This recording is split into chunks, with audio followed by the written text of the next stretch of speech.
Hello students, welcome to my channel. तो student, जैसा कि आज की वीडियो में हम पढ़ने वाले हैं आपके बीए 4th सेमेस्टर इकोनॉमिक्स।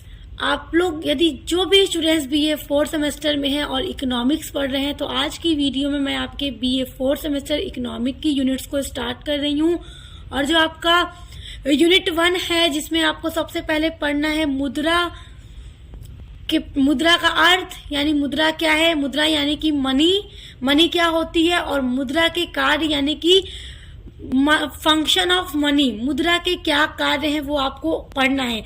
और आज की वीडियो में हम पूरा डिटेल में जानेंगे मुद्रा क्या होती है, यानी जो मनी होती है, और उसके क्या कार्य हैं, कितने प्रकार के कार्य हैं। आज की वीडियो में हम पूरा वो डिस्कस करने वाले हैं। तो यहाँ पर मैं आपको एक और बात बताना चाहूंगी कि देखिए, जैसा कि आप लोगों का जो एग्जाम है वो सेमेस्टर वाइज हो गया है, और एनईपी 2020 के अकॉर्डिंग जो सिलेबस है आपका किसी भी सब्जेक्ट का, वो सभी यूनिवर्सिटी में सेम है। तो जो भी स्टूडेंट्स इस ईयर में 2024 में बीए 4th सेमेस्टर में है, और आने वाले वर्षों में 25, 26, 27, 28, 29 जो भी बच्चे ये सब्जेक्ट पढ़ेंगे या फिर अदर कोई भी सब्जेक्ट पढ़ेंगे, तो एनईपी 2020 के अकॉर्डिंग आपका यही सिलेबस होगा। और आपको मुद्रा पढ़ना होगा, मुद्रा के कार्य पढ़ने होंगे, उसके प्रकार पढ़ने होंगे। तो ये सारी जो वीडियोस मैं अपलोड करती रहूंगी, आपके लिए भी यही वीडियो होगी, तो आप इसी को देखकर अच्छे से पढ़ाई करिएगा। चलिए शुरू करते हैं आज का वीडियो, और हम जानते हैं सबसे पहले कि मुद्रा क्या होती है। तो हम मुद्रा का अर्थ जानेंगे, यानी मीनिंग ऑफ मनी। तो चलिए अब समझिए क्या होता है मुद्रा। मुद्रा का अर्थ समझते हैं, यानी मीनिंग ऑफ मनी। देखिए, सरकार द्वारा मान्यता प्राप्त वह वस्तु या संकेत जिसके द्वारा मनुष्य अपनी इच्छा अनुसार विभिन्न वस्तुओं एवं सेवाओं का क्रय विक्रय कर सकता है, वो मुद्रा कहलाती है, यानी मनी कहलाती है। हम भारत देश में रहते हैं, हम भारतीय हैं। हमारे भारत में रुपया चलता है, और यदि हमें कोई भी वस्तु खरीदनी हो, कोई कपड़ा खरीदना हो, कोई सामान खरीदनी हो, कोई सेवा खरीदनी हो, हम रुपए के बदले उन चीजों को खरीदते हैं। तो मतलब किसी भी वस्तु एवं सेवा का क्रय विक्रय करना, वो क्या है, मुद्रा कहलाती है, जिसको सरकार द्वारा मान्यता प्राप्त होती है। ओके, अर्थात कोई ऐसी वस्तु जिसे विनिमय के माध्यम के रूप में व लेखे की इकाई के रूप में स्वतंत्र रूप से सामान्यतः स्वीकृत किया जाता है, तो मुद्रा कहलाती है। देखिए, आप दुकान पे जाते हैं, यदि आप कपड़े के दुकान पे गए, राशन की दुकान पे गए, आप जो भी चीज खरीद रहे हैं, चप्पल खरीद रहे हैं, कोई भी चीज आप खरीद रहे हैं, तो आप वहां रुपया देते हैं। वो क्या है, वो मनी है, मुद्रा है। आप देकर कोई भी वस्तु खरीदते हैं, तो दुकानदार उस रुपए को एक्सेप्ट करता है, यानी कि स्वीकृत करता है, क्योंकि वो मनी है, उसके बदले ही आप आदान प्रदान कर रहे हैं वस्तुओं का। और प्राचीन समय में ऐसा नहीं होता था, मुद्रा जब नहीं थी उसके पहले प्राचीन समय में विनिमय यानी कि बार्टर सिस्टम जो है वस्तु विनिमय प्रणाली, वो चलता था। यानी कि जिस तरह आज वर्तमान समय में हम किसी भी वस्तु या सेवा को खरीदने के लिए रुपया देते हैं, मनी देते हैं, तो प्राचीन समय में वस्तु के बदले वस्तु, सेवा के बदले सेवाओं का आदान प्रदान होता था, जिसे बार्टर सिस्टम कहा जाता था। तो और आज जो हम पढ़ रहे हैं वो मुद्रा पढ़ रहे हैं, तो आई होप आप मुद्रा के अर्थ को अच्छे से समझ गए होंगे। तो अब हम देखेंगे मुद्रा के कार्य, यानी फंक्शन ऑफ मनी। मुद्रा के क्या क्या कार्य है। मुद्रा, याद रखिएगा कि जिस भी वस्तु या संकेत जिसको सरकार के द्वारा मान्यता प्राप्त होती है, और जब आप कोई भी वस्तु खरीदने जाएंगे दुकान पर, चाहे कोई भी वस्तु, तो जब आप उसे वही चीज दोगे जिसे सरकार द्वारा मुद्रा के रूप में मान्यता प्राप्त की दी गई है, तो वही दुकानदार स्वीकृत करेगा। अन्यथा आप कोई दूसरी वस्तु दोगे तो वो नहीं लेगा मुद्रा के रूप में, वो स्वीकार नहीं करेगा। तो अब देखिए, मुद्रा के 4 प्रकार के कार्य होते हैं। आप इस डायग्राम के थ्रू पहले समझ लीजिए, फिर हम एक एक पॉइंट को बहुत अच्छे से एक्सप्लेन करके समझेंगे। अभी देखिए, मुद्रा के 4 कार्य। तो देखिए, मुद्रा का जो पहला कार्य है वो है प्रमुख कार्य, यानी कि जो मेन प्राइमरी फंक्शन, यानी कि जो सबसे प्रमुख कार्य है वो है। दूसरा है सहायक कार्य, तीसरा है आकस्मिक कार्य, और चौथा है विविध कार्य। तो अब देखिए, इन सभी कार्यों के अंदर जो कार्य हैं वो क्या क्या है जिसमें यूज किया जाता है। प्रमुख कार्य के अंदर विनिमय का माध्यम, ये आपका पहला पॉइंट, और दूसरा है मूल्य का मापक। ये 2 कार्य सम्मिलित हैं प्रमुख कार्य के अंतर्गत। सहायक कार्य में 3 प्रकार के कार्य हैं। पहला है स्थगित भुगतानों का आधार, दूसरा है मूल्य संचय का आधार और तीसरा है मूल्य स्थानांतरण का साधन। तीसरा जो कार्य है आकस्मिक कार्य, इसके अंतर्गत भी 3 मुद्रा के कार्य शामिल हैं। पहला है सामाजिक आय का वितरण, दूसरा है शाख व्यवस्था का आधार और तीसरा है पूंजी की तरलता एवं उत्पादकता। और मुद्रा का जो चौथा कार्य है विविध कार्य, उसके अंदर देखिए 2 कार्य मुद्रा के शामिल हैं। पहला है शोधन क्षमता सूचक और दूसरा है निर्णय के वाचक का कार्य। तो देखिए जो मुद्रा का सबसे पहला कार्य है प्रमुख कार्य यानी प्राथमिक या प्रमुख कार्य या मुख्य कार्य यानी प्राइमरी फंक्शन ऑफ मनी। देखिए मुद्रा का मुख्य या प्रारंभिक कार्य वे कार्य हैं जिन्हें मुद्रा प्रत्येक प्रकार की अर्थव्यवस्था में अनिवार्य रूप से संपन्न करती है। तो वो मुद्रा के निम्नलिखित मुख्य 2 कार्य होते हैं। पहला है विनिमय का माध्यम यानी मीडियम ऑफ एक्सचेंज, यानी कि किसी वस्तु को खरीद कर आप क्या देते हैं, मनी देते हैं। जब भी आप कोई चीज खरीदते हैं तो क्या है, विनिमय का माध्यम है। आपने क्या किया, कोई वस्तु या सेवा के बदले उन्हें मनी दे दी दुकानदार को। तो मुद्रा का सबसे महत्वपूर्ण कार्य क्या है, विनिमय को सरल एवं सुविधापूर्ण बनाना। और आज जितने भी लेन देन हो रहे हैं उनके भुगतान में मुद्रा ही ली दी जाती है। आप कोई भी चीज खरीदते हो उसके भुगतान में, पेमेंट में आप क्या देते हो, मनी देते हो। सभी वस्तुओं या कोई भी वस्तु ले रहे हो या कोई भी आप सेवा का क्रय कर रहे हो, विक्रय कर रहे हो, वो भी मुद्रा के माध्यम से ही किया जाता है।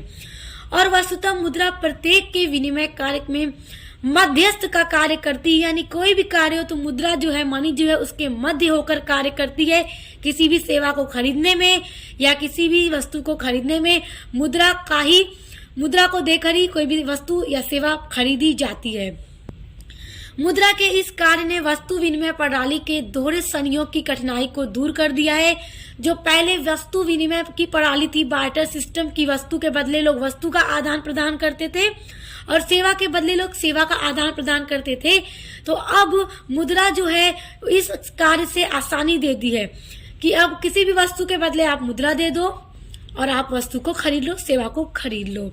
अतः मुद्रा के बिना यानी कि आज के वर्तमान युग में मनी के बिना जो विनिमय व्यवस्था है उसकी कल्पना नहीं की जा सकती, क्योंकि आज जितने भी कार्य हो रहे हैं, कोई भी व्यवसाय हो रहा है, उसमें जो भी क्रय विक्रय का माध्यम है वो मुद्रा ही है। दूसरा जो कार्य है वो है मूल्य का मापक यानी मीजर ऑफ वैल्यू, यानी किसी भी वस्तु के मूल्य या सेवा के मूल्य को आंकना। अब आप दुकान पर गए, आप कोई कपड़ा ले रहे हो, कपड़ा 1000 रुपए का है, तो आपने माप लिया ना कि उस कपड़े का मूल्य कितना है, 1000 रुपया है।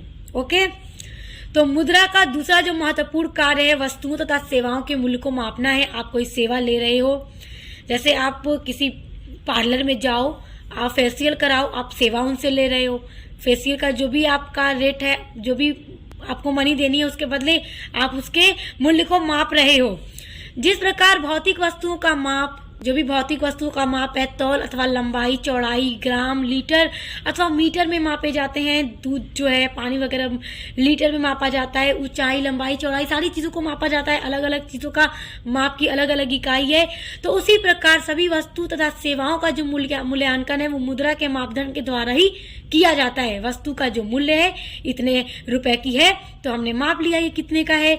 और मूल्य मापक के रूप में मुद्रा ने आर्थिक हिसाब को बहुत ज्यादा सरल यानी आसान बना दिया है। किसी भी चीज के मूल्य को मापना अब आज के टाइम में बहुत आसान है, सिर्फ मनी के कारण। प्रत्येक वस्तु एवं सेवा का मूल्य आंकने के पश्चात मुद्रा विभिन्न वस्तुओं और सेवाओं के बीच विनिमय अनुपात भी निर्धारण करती है।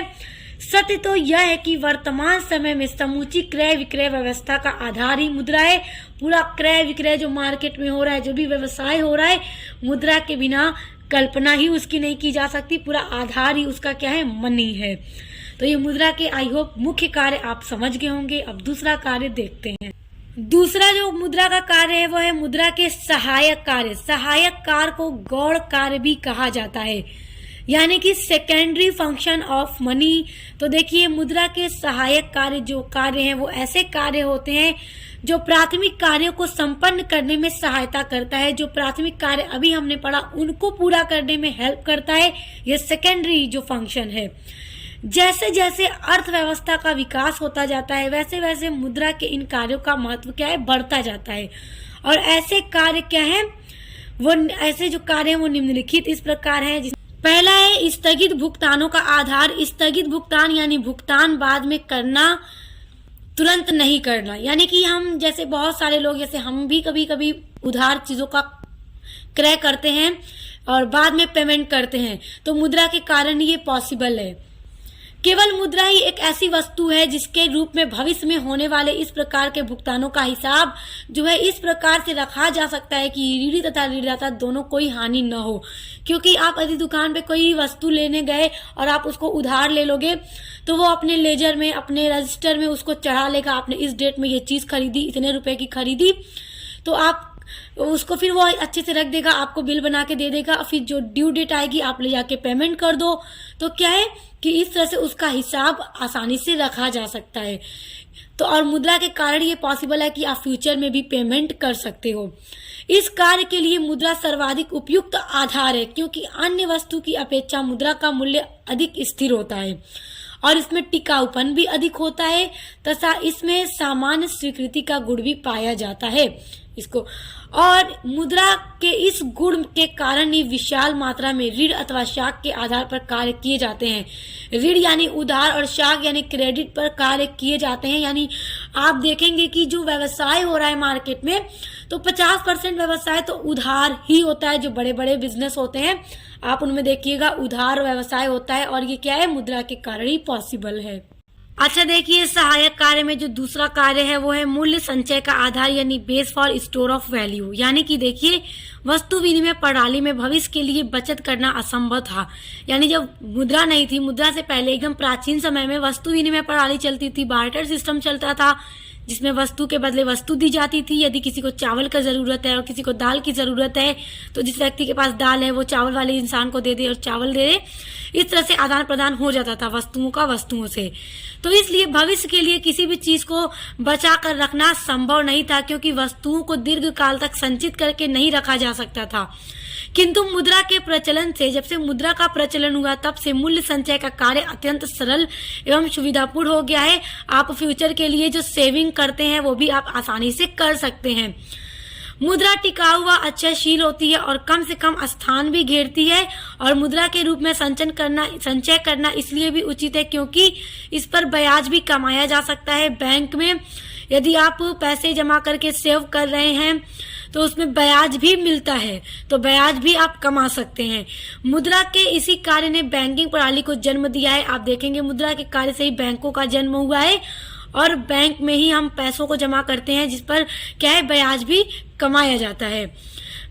इसी कार्य ने बैंकिंग प्रणाली को जन्म दिया और पूंजी निर्माण को संभव बना दिया है। तो इसे देखिए, मूल्य को भविष्य के लिए सेव करके रखना भी आसान है। मतलब कि मनी को सेव करके रखना आसान है। जैसे वस्तु विनिमय प्रणाली में यदि कोई सामान को आप फ्यूचर के लिए बचा के रखे रहोगे लंबे समय तक, तो उसके खराब होने की भी संभावना बनी रहती थी। लेकिन मुद्रा में ऐसा नहीं है। मुद्रा जब तक चाहे आप सेव करके रख सकते हैं, बैंक में आप जमा कर दीजिए, फिर जब भी आपको उसकी नीड हो आप निकाल के उसको यूज कर सकते हैं। देखिए, जो मुद्रा का सहायक कार्य है यानी सेकेंडरी फंक्शन, उसमें जो तीसरा कार्य आता है वो है मूल्य स्थानांतरण का साधन यानी ट्रांसफर ऑफ वैल्यू। आधुनिक समय में विनिमय का क्षेत्र बहुत ज्यादा व्यापक हो गया है, बहुत बड़ा हो गया है, और सर्वग्राह्यता एवं वहनीयता के कारण मुद्रा के द्वारा चल तथा अचल सभी प्रकार की जो संपत्ति होती है उसको सरलता से स्थानांतरण किया जा सकता है। उदाहरण के लिए देखिए, यहाँ पे एक उदाहरण दे रहा है कि यदि कोई व्यक्ति अयोध्या छोड़कर दिल्ली बसना चाहता है या फिर कोई भी स्थान हो, जैसे अगर आप लखनऊ में बसना चाहते हैं दिल्ली छोड़कर, या दिल्ली लखनऊ छोड़कर दिल्ली में बसना चाहते हैं, या अयोध्या छोड़कर दिल्ली में बसना चाहते हैं, कोई भी जगह, तो उस स्थान पर आपका जो भी जमीन है, जो भी मकान है, जो भी सारी संपत्ति उस जगह पे है, आप उसको बेचकर मुद्रा में बदल सकते हैं। और फिर जिस भी स्थान में आपको जाकर नए शहर में बसना है, आप वहां जाकर संपत्तियां खरीद सकते हैं, यानी आप अपने संपत्ति को मुद्रा के रूप में ट्रांसफर कर सकते हैं। तो क्या है कि मुद्रा के कारण ये पॉसिबल हो पाया है। मुद्रा के इसी कार्य के कारण आर्थिक जीवन को गति तथा आर्थिक विकास को व्यापक प्रोत्साहन भी मिला है। देखिए, मुद्रा की सारे कार्य बहुत महत्वपूर्ण है एग्जाम के लिए आपके, और पूछे भी जाते हैं कि मुद्रा के सहायक कार्य कौन से हैं, प्रमुख कार्य कौन से हैं, तो आप इन सभी को याद रखिएगा। आइए अब तीसरा कार्य देखते हैं। मुद्रा का जो तीसरा कार्य है वो है आकस्मिक कार्य। देखिए, कॉन्टिजेंट फंक्शन क्या है? प्रोफेसर किनले ने मुद्रा के आकस्मिक कार्यों का उल्लेख किया है। मुद्रा के आकस्मिक कार्यों से आशय उन कार्यों से इन्होंने बताया है जिन्हें मुद्रा कुछ विशेष परिस्थितियों में ही संपन्न करती है। जैसे जैसे आर्थिक जीवन की उन्नति होती है, इन कार्यों का महत्व बढ़ता जाता है। तो आखिर कौन से वो कार्य हैं, आइए देखते हैं। पहला कार्य है सामाजिक आय का वितरण, यानी डिस्ट्रीब्यूशन ऑफ सोशल इनकम। देखिए, किसी देश में जितना उत्पादन होता है उसमें भूमि, श्रम, पूंजी तथा साहस का सहयोग होता है, सभी चीजें होती हैं। अतः वर्ग को उनके सहयोग का उचित प्रतिफल मिलना चाहिए। मुद्रा में न केवल समस्त राष्ट्रीय आय का अनुमान लगाया जाता है, बल्कि प्रत्येक वर्ग को उनके योगदान के अनुपात में भुगतान भी मुद्रा में ही दिया जाता है। जैसे यदि जैसे आप उदाहरण के लिए समझ लीजिए, कोई बड़ी फैक्ट्री है, बहुत बड़ी कोई फैक्ट्री है, उसमें उत्पादन हो रहा है, जितने भी श्रमिक उसमें कार्य कर रहे हैं, तो जो जिस प्रकार का कार्य कर रहा है, सबका कार्य बटा होता है। तो जिसका जो श्रम होता है, जिसका उस कार्य में जितना योगदान होता है, तो उसी योगदान के अनुपात में उसको मुद्रा का भुगतान यानी उसकी पेमेंट दी जाती है। तो मुद्रा के कारण ही ये पॉसिबल है कि जिसका जितना श्रम है उसी के अकॉर्डिंग उसको पेमेंट दी जाएगी। दूसरा इसमें होता है साख का आधार यानी बेसिस ऑफ क्रेडिट। देखिए, बैंकों तथा अन्य वित्तीय संस्थाओं का व्यवसाय साख के आधार पर ही चलता है तथा जो साख का सृजन है बैंकों को जमा राशि के आधार पर किया जाता है, जो मुद्रा के रूप में होती है। हम बैंक में रुपयों को जमा करते हैं, मुद्रा को जमा करते हैं, और वो मुद्रा के रूप में ही होता है। जमा राशि के कारण ही ग्राहकों का बैंक में विश्वास भी बना रहता है। सही बात है। समाज के प्रत्येक व्यक्ति एवं संस्था की साख मुद्रा में ही मापी जाती है। तो ये सब क्या है? आकस्मिक कार्य है मुद्रा के। देखिए, आकस्मिक कार्य में जो तीसरा कार्य है वो है पूंजी की तरलता एवं उत्पादकता, यानी कि liquidity and productivity of capital. देखिए, पूंजी कई प्रकार की होती है, उसमें से मुद्रा उसका तरलतम रूप है। पूंजी कितने प्रकार की हो सकती है? यदि फैक्ट्री वगैरह है, मकान है, संपत्ति है, वो सब आपकी पूंजी ही है। तो देखिए, मुद्रा उसका तरलतम रूप है, आप उसको बेचकर मुद्रा के रूप में बदल सकते हैं। तो मुद्रा में सर्वाधिक तरलता और गतिशीलता होती है। किसी भी संपत्ति को किसी भी समय बेचकर उसे मुद्रा के रूप में आप परिवर्तित कर सकते हैं, बदल सकते हैं। आपके पास मकान है, जमीन है, आप चाहें उस संपत्ति को बेच दीजिए और उसको मुद्रा के रूप में बदल लीजिए, और उसे कम उत्पादक कार्य